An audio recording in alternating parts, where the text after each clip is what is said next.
UP की राजधानी लखनऊ से इस वक्त की सबसे बड़ी खबर सामने आ रही है, जहां उत्तर प्रदेश के मुख्यमंत्री योगी आदित्यनाथ प्राथमिक स्वास्थ्य केंद्र कठवारा बीकेटी लखनऊ में टीकाकरण केंद्र का निरीक्षण कर रहे हैं। इसी निरीक्षण के दौरान सांसद कौशल किशोर और लखनऊ जिलाधिकारी भी मौजूद हैं। लखनऊ में निरीक्षण के बाद उत्तर प्रदेश मुख्यमंत्री योगी आदित्यनाथ प्रेस कॉन्फ्रेंस की। आइए सुनाते हैं आपको सीधे लाइव हमारे संवाददाता नितिन पटेल के साथ। कोरोना महामारी से जूझ रहा है। आदरणीय प्रधानमंत्री जी के नेतृत्व में पूरी मजबूती के साथ इस सदी के यानी पिछले 100 वर्ष के सबसे बड़ी महामारी का मुकाबला करने के लिए प्रत्येक नागरिक के जीवन और जीविका को बचाने के लिए राज्य सरकारें काम कर रही हैं। उत्तर प्रदेश देश में आबादी का सबसे बड़ा राज्य होने के नाते उतनी ही बड़ी जिम्मेदारी हम सब के ऊपर भी है। प्रदेश सरकार अपने सभी सहयोगियों के साथ, सभी जनप्रतिनिधियों के सहयोग से शासन और प्रशासन, हेल्थ वर्कर, कोरोना वॉरियर्स, स्वयंसेवी संगठन और समाज के जागरूक नागरिकों की मदद से उस दिशा में जितना बेहतर हो सकता है उस प्रकार के कदम उठा रही है। और उसका परिणाम है कि पिछले 20 दिनों में हमारे यहां 2,04,000 एक्टिव केस कम हुए हैं। एक समय प्रदेश के अंदर जो पॉजिटिविटी था वह काफी बढ़ गई थी और दुनिया के विशेषज्ञ इस बारे में आशंका व्यक्त कर रहे थे कि दुनिया के अंदर सबसे बड़ा कोरोना का हॉटस्पॉट यूपी बनेगा। 25 अप्रैल से लेकर के 10 मई के बीच यूपी के बारे में आशंका थी कि 1 लाख कोरोना के पॉजिटिव केस प्रतिदिन यूपी में आएंगे। व्यवस्था अस्त व्यस्त हो जाएगी। उत्तर प्रदेश भारत सरकार के सहयोग से, आदरणीय प्रधानमंत्री जी के मार्गदर्शन से हम लोगों ने कोरोना प्रबंधन की इस कार्रवाई को मजबूती के साथ आगे बढ़ाया।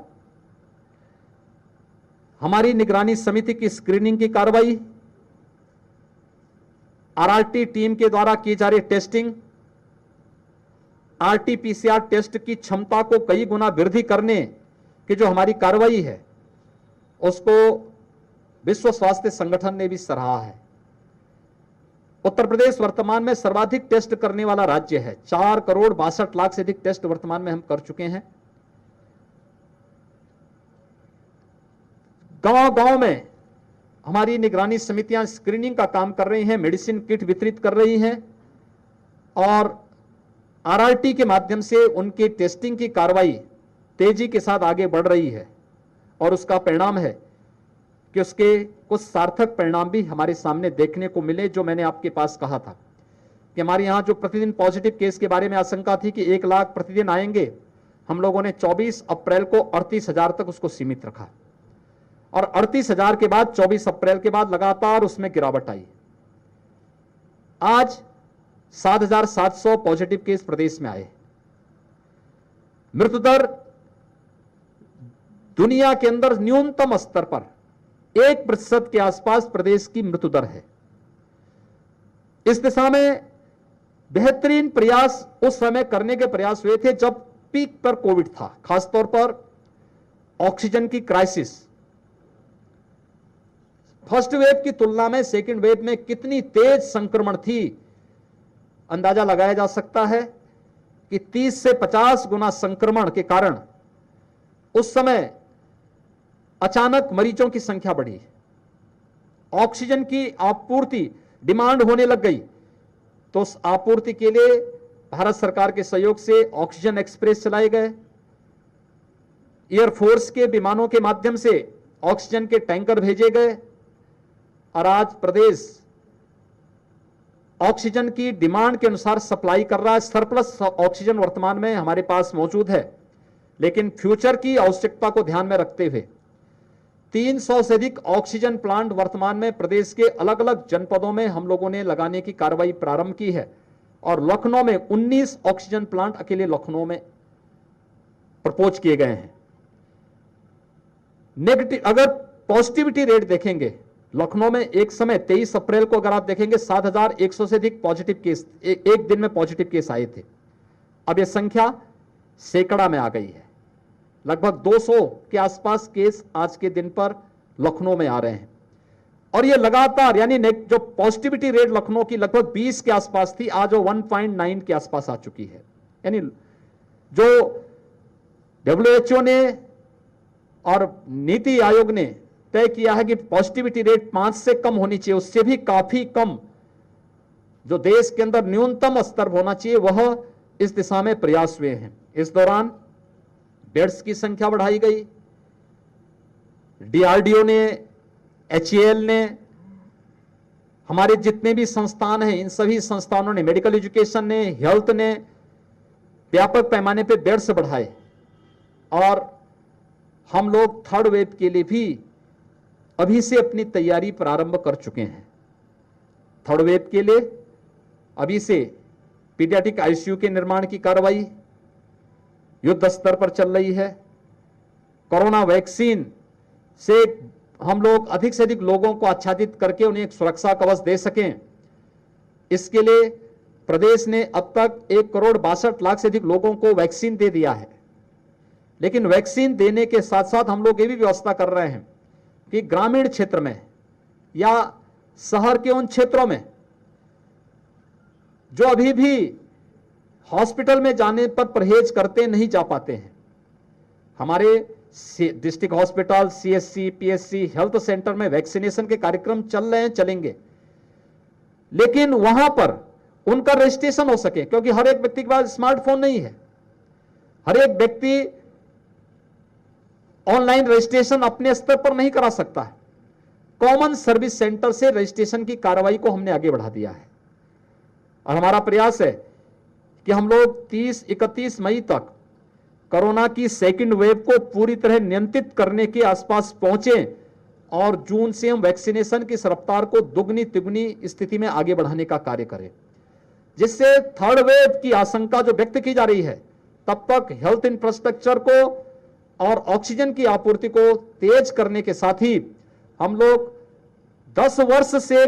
कम उम्र के बच्चों के मां बाप को वैक्सीन उपलब्ध करवाते हैं और वैक्सीन उपलब्ध करवाने की इस कार्रवाई के साथ एक सुरक्षा कवच अगर हम उन्हें उपलब्ध करा देंगे तो अगर किसी भी बच्चे को अगर इन्फेक्शन की चपेट में आता है तो हम परिवार का वो कोई सदस्य बच्चे के साथ वहां रहकर के उसकी देखभाल कर सकता है, इस प्रकार की कोई समस्या ना आने पाए, इसी के लिए पूरी तैयारी की जा रही है। और इसी परिप्रेक्ष्य में मैं और हमारे मंत्रीगण जनपदों का भ्रमण कर रहे हैं। मैंने आज लखनऊ कमिश्नरी की, मैं पहले लखीमपुर खीरी गया था, लखीमपुर खीरी की का निरीक्षण किया, गांवों का निरीक्षण किया, वहां पर ICCC को भी मैंने वहां पर निरीक्षण करने के बाद वहां समीक्षा बैठक ली। उसके बाद लखनऊ से लखनऊ कमिश्नरी के सभी जनपदों की मैंने समीक्षा ली है और समीक्षा बैठक के माध्यम से जिन जनपदों में अच्छा काम हो रहा है वह कार्य भी हमारे सामने है, जिन जनपदों में अभी थोड़ी भी किसी भी पक्ष में शिथिलता थी उनको निर्देश दिए हैं, क्योंकि हमारे सीनियर अधिकारी, नोडल अधिकारी जनपदों में मौजूद हैं और जनपदों में रह करके उनके द्वारा निरंतर इन चीजों को निगरानी की जा रही है और 24 तक वे लोग अपनी रिपोर्ट भी शासन को उपलब्ध करवाएंगे। उस पर हम लोग आगे फिर उसी प्रकार से आगे की रणनीति तैयार करेंगे। लेकिन ये युद्ध स्तर पर चलने वाले इस अभियान को हम मजबूती के साथ आगे बढ़ाने का प्रयास कर रहे हैं। मेरी आप सबसे भी अपील है कि यह एक टीम वर्क है। पूरा देश कोरोना के खिलाफ लड़ रहा है और कोरोना के खिलाफ इस लड़ाई में पब्लिक अवेयरनेस की एक बहुत बड़ी भूमिका है और जनता की जागरूकता में, जनता की जागरूकता के लिए खासतौर पर हम लोगों से कहें, आप याद करिए आदरणीय प्रधानमंत्री जी ने जब लॉकडाउन प्रारंभ हो रहा था तब भी प्रत्येक नागरिक को देश के अंदर एक अपील की थी कि हमें उन सभी नियमों का पालन करना चाहिए जो हमें इन्फेक्शन से बचा सके और खासतौर पर मास्क और 2 गज की दूरी, ये बात तो कही थी और यह भी कहा था कि हाई रिस्क कैटेगरी से जुड़े हुए लोग घर के बाहर न निकलें, घर के अंदर भी वे मास्क का इस्तेमाल करेंगे, अच्छा रहेगा। हाई रिस्क कैटेगरी में 60 साल से ऊपर के लोग, 10 साल से छोटे उम्र के बच्चे, किसी गंभीर बीमारी से ग्रसित व्यक्ति, डायबिटीज का पेशेंट या कमजोर इम्यूनिटी से जुड़े हुए लोग, गर्भवती महिलाएं, ये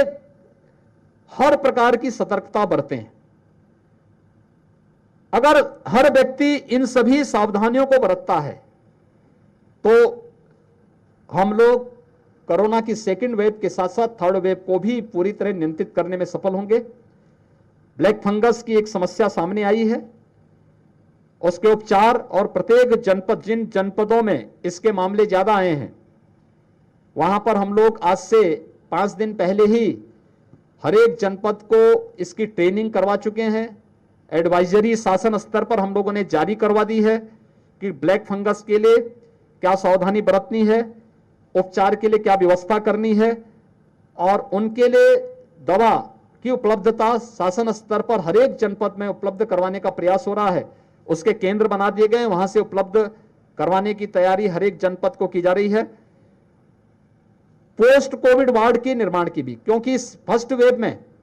अगर कोई व्यक्ति नेगेटिव आता था तो उसके बाद उसको बहुत ज्यादा कोई कॉम्प्लिकेशंस की शिकायत नहीं होती थी, लेकिन सेकंड वेव में ये चीजें देखने को मिली हैं। इसलिए हर एक जनपद में पोस्ट कोविड वार्ड बना करके उनके ऑब्जर्वेशन और उनको वहां पर हर प्रकार की सुविधा शासन स्तर पर प्राप्त हो सके, इसकी व्यवस्था भी शासन ने अपने स्तर पर हर एक जनपद को इसके बारे में निर्देश जारी किए हैं और इस पर कार्रवाई हो रही है। इसीलिए मंडलों के और जनपदों के भ्रमण की कार्रवाई के साथ साथ उनकी समीक्षा, वहां पे कार्यों को और गति देना, इसी क्रम में आज मैं लखनऊ कमिश्नरी की समीक्षा के साथ साथ जनपद हरदोई, जनपद लखीमपुर खीरी भी गया था, वहां का भ्रमण भी किया, और लखनऊ के भी एक गांव में जाकर के मैंने वहां पर एक प्राथमिक स्वास्थ्य केंद्र और गांव में निगरानी समिति किस रूप में काम कर रही है, मेडिसिन किट का वितरण किस रूप में हो रहा है, इन सब का भी मैंने अपने आंखों से उसका निरीक्षण किया है और अभी समीक्षा की है। आप सबसे भी अपील है, हम अधिक से अधिक लोगों को कोरोना प्रोटोकॉल का पालन करने के लिए जागरूक करें और वैक्सीन लगाने के लिए जरूर इसके बारे में हम लोग अगर लोगों को जागरूक कर सकेंगे तो ये सुरक्षा कवच का काम करेगा। क्योंकि अभी भी बहुत सारी जगह देखने को मिल रहा है कि वैक्सीन के प्रति लोगों में जागरूकता का थोड़ा अभाव है। सरकार अपने स्तर पर प्रयास कर रही है और इसीलिए सीएससी को हमने एक्टिवेट किया है, लेकिन ये आपके प्लेटफॉर्म के माध्यम से भी तेजी से आगे बढ़ेगा तो अवश्य बड़ी संख्या में लोग इसके लिए आएंगे और हम लोग हर व्यक्ति को निःशुल्क वैक्सीन देने के लिए सरकार ने अपनी प्रतिबद्धता दोहराई है और सरकार उसके अनुरूप 18 से 44 को राज्य सरकार के द्वारा और 45 से ऊपर वालों को भारत सरकार के माध्यम से निःशुल्क वैक्सीन उपलब्ध कराने की कार्रवाई प्रदेश के अंदर प्रारंभ हो गई, प्रारंभ युद्ध स्तर पर चल रही है। हम इसको जून में और तेजी के साथ आगे बढ़ाएंगे। धन्यवाद।